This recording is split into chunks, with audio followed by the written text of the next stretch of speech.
Ave Maria, welcome back to No Apologies. Today we're going to get back on track with our 6 steps to Catholicism. If you recall, we're on our 4th step, which is to prove that Christianity is the religion worthy of belief. And we mentioned that before we take a look at the actual claims of Jesus Christ, we have to first show that the 4 Gospels, which record the life of Jesus Christ, are reliable, accurate historical accounts. So the main point of today's vlog is to show first that the writers that are assigned to the 4 books of the Gospel did in fact write them. Matthew wrote Matthew, Mark, Luke, and John. Now the importance of this is that it shows that the Gospels were all written well within the 1st century, at least before 70 AD. And this then assures us that the accounts are either written by eyewitnesses themselves or by those who personally heard the eyewitnesses recount what they had seen and what they had experienced. And this then removes the objection that the Gospels have been written at some time after the Apostles, and so could have been just fabricated stories or exaggerated myths which someone had written down and therefore are unreliable. Now our evidence to the contrary of that objection falls into 3 categories: internal evidence, that is within the Gospels themselves; external evidence, things outside of the Gospels; and then based on reason, that is the watchful guard of the apostles and the immediate disciples. So we'll begin with the internal evidence.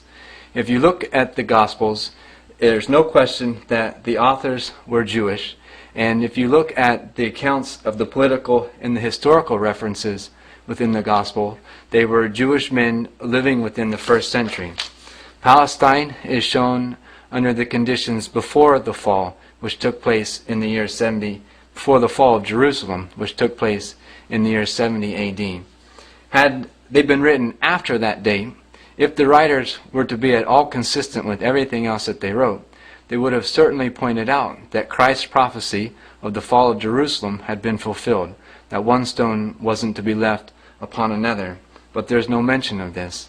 And we also point out that all the descriptions of the events and of the conversations between Christ and the people, sometimes between large groups of people and sometimes between just 1 or 2 individuals, are so vivid and detailed that they really could only have been known by eyewitnesses, by people who had experienced themselves or who had gotten the accounts from those who had experienced it.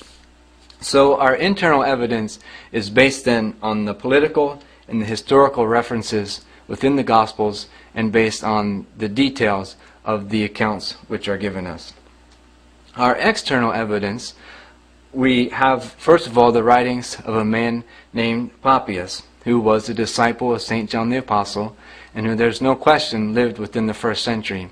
And in his writings he says 2 things which are of importance for us today.